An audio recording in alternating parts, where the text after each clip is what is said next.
L'Alsace est une terre riche d'histoire, de son patrimoine médiéval. 80 ruines et châteaux datant du XIIe au XVIIe siècle sont visitables du nord au sud du territoire alsacien. Aujourd'hui, c'est sur le chemin des châteaux forts d'Alsace que l'on retrouve Pierre pour vous faire découvrir l'histoire de cette Alsace, terre de châteaux. Bienvenue sur les anciennes terres des barons de Fleckenstein. Le Fleckenstein, il est toujours ici. C'est un château construit au XIIe siècle, l'un des plus célèbres en Alsace, le plus visité après le Haut-Königsbourg. Nous sommes dans ce lieu emblématique pour parler de plusieurs châteaux et d'un chemin, celui des châteaux forts d'Alsace. Rencontrer l'instigateur de ce chemin des châteaux forts et aussi une des 40 associations qui s'occupent du balisage et de l'entretien de ce sentier.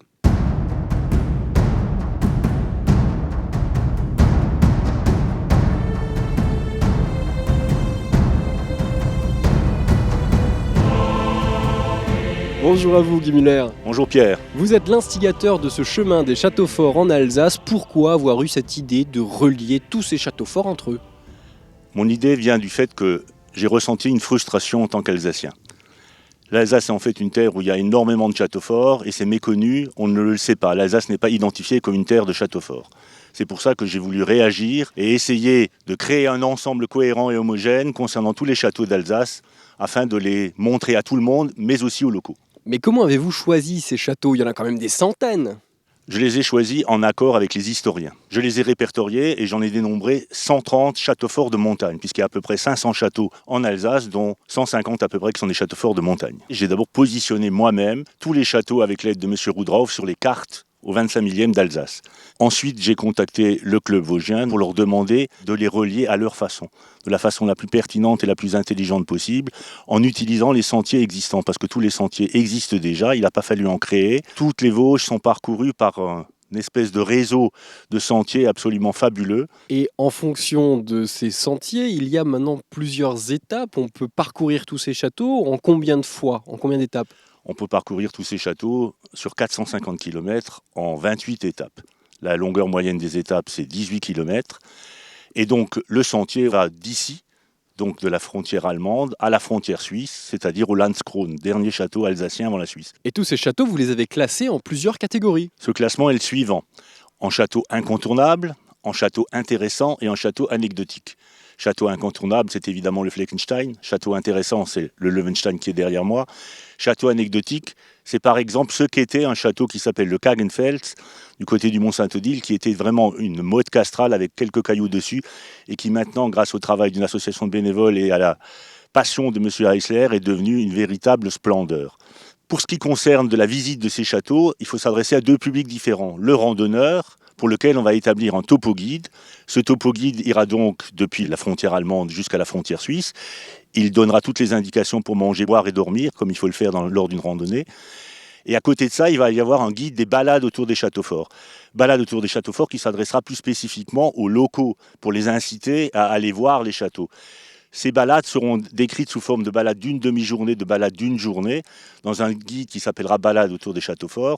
Ce guide aura comme fonction deux choses. La première, c'est de montrer la beauté des châteaux dans un premier temps, et surtout d'expliquer aux gens que c'est très facile d'y aller et de revenir après une très belle journée. Donc plein de belles balades en perspective, mais tout ça, ça s'entretient, le balisage, et pour cela, il y a le club vosgien que nous allons rencontrer d'ici quelques secondes. Merci à vous, Guy Muller, et à très bientôt sur les chemins des châteaux forts d'Alsace.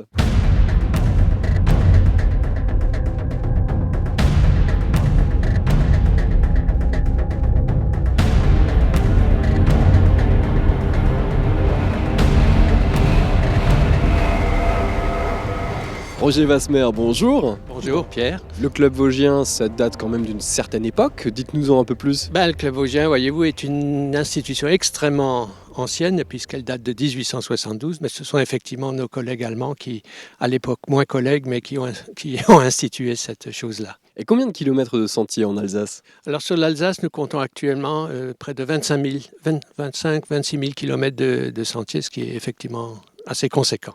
Sur le total des sentiers du club vosgien, combien de kilomètres représente ce chemin des châteaux forts d'Alsace ? Alors ce chemin des châteaux forts d'Alsace représente 440 kilomètres, donc au départ de Wissembourg jusque dans le Sundgau. Et ici ? Ici, nous sommes sur la journée, nous pouvons faire étape avec un total de 7 châteaux forts, donc distants de quelques minutes. Je vois là 30 minutes, voire quelques heures, mais tout ça faisable dans la journée. Avec 7 châteaux dans le secteur, et même on va jusqu'en Allemagne. Il y a une bretelle d'accès avec le château du Blumenstein, oui, qui est pas loin.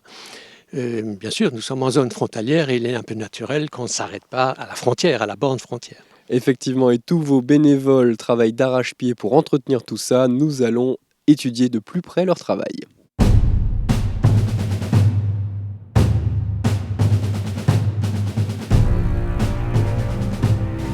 Cette forêt autour du Fleckenstein est vraiment magnifique. Bonjour à vous, Jean-Paul. Bonjour. Vous êtes bénévole au Club Vosgien. Qu'est-ce que vous faites en fait? Nous faisons l'entretien des sentiers avec une équipe d'une trentaine de personnes. Et on y va quatre fois par année sur les différents sentiers. On fait de l'élagage, on fait du terrassement, si des sentiers sont un peu esquintés par la pluie ou bien aussi par les VTT. Hein. Alors là, effectivement, et actuellement, on a un nouveau truc, c'est les cavaliers qui passent. Et là, on fait très attention pour effectivement maintenir les sentiers en état. On fait aussi le nettoyage des panneaux directionnels. Et s'il y a des nouvelles créations, on fait des nouvelles créations comme le sentier des poètes à Bischwiller. Car on travaille aussi en plaine. On ne travaille pas seulement dans les Vosges du Nord.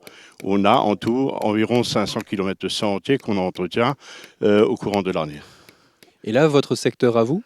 Notre secteur à nous, il va de Lembach jusqu'à Niedersteinbach, Obersteinbach, et de l'autre côté jusqu'à Petit-Wingen. Et au niveau de la plaine, on a la forêt de Haguenau. On a la forêt de Haguenau, plus le sentier de la Moteur qui va de Schweighaus jusqu'à l'Embouchure-Turin.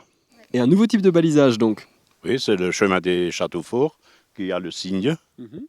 Et ce type de balisage, on le retrouve tous les combien de mètres? Tous les 200 mètres à peu près. Ah bon, on peut vraiment pas se tromper alors. Normalement non. C'est parfait. Merci beaucoup pour tout ce travail avec le Club Vosgien. Et maintenant, c'est à vous de découvrir ce chemin des châteaux forts d'Alsace, de Wissembourg jusqu'au Sundgau. À très bientôt, belle découverte.